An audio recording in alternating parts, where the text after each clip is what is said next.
il primo premio della 59esima edizione del Festival del Folklore. A chi va, Claudia? Va alla Romania! Romania! Complimenti! È l'atto finale del 59esimo Festival Internazionale del Folklore, ovvero la consegna del Tempio d'Oro alla Romania. La musica e vivaci nella melodia e nel ritmo del gruppo National Folk Ensemble Transilvania proviene da Baia Mare, una città del nord. Hanno colpito la commissione giudicatrice che ha assegnato l'ambito riconoscimento raffigurante in oro il Tempio di Castore Polluce. Altri premi sono state consegnate alla Polonia, a cui è andato il Gigi Casesa, in omaggio al grande cultore delle tradizioni popolari, alla Serbia per i costumi, Lettonia per la musica, alla Croazia e alla Spagna. Incetta di premi anche per il Messico, che si è aggiudicato il secondo posto per la sessione danza, il premio per la migliore sfilata e il riconoscimento di Miss Primavera a una dei suoi componenti. Cala dunque il sipario sulla Sagra 2014, una delle più travagliate degli ultimi anni, preceduta, accompagnata e certamente seguita da polemiche.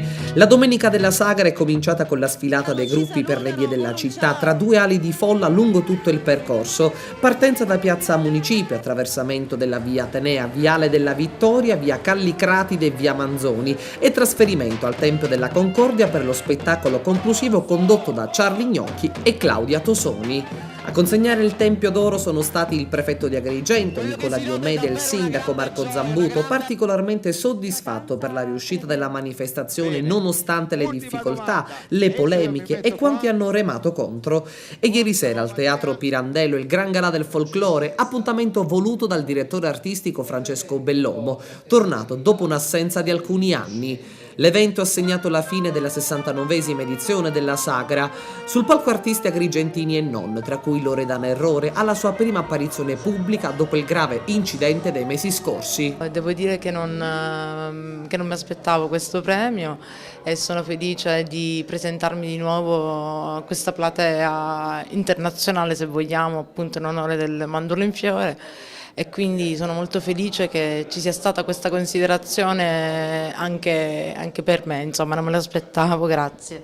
Il mio legame con la Sagra è storico perché da piccolo io penso che tutti quelli che ad Agrigento si sono in qualche modo occupati di musica hanno avuto a che fare con i gruppi folk. Dico sempre scherzando che ad Agrigento ci sono più gruppi folk che abitanti, è una cosa che ho sempre pensato, ma è una cosa che mi rende orgoglioso perché significa che questa città ancora oggi, nonostante la crisi, nonostante tutto quello che accade, ha ancora attenzione verso le tradizioni popolari, verso il nostro folk, verso il mantenimento delle radici della nostra cultura secolare. La nostra emittente TVA ha seguito l'intera giornata conclusiva della Sagra con la diretta sia per la sfilata che per lo spettacolo al Teatro Pirandello, un impegno non indifferente da parte degli editori, giornalisti e di tutto lo staff tecnico per soddisfare le esigenze dei telespettatori che hanno voluto seguire da casa l'evento.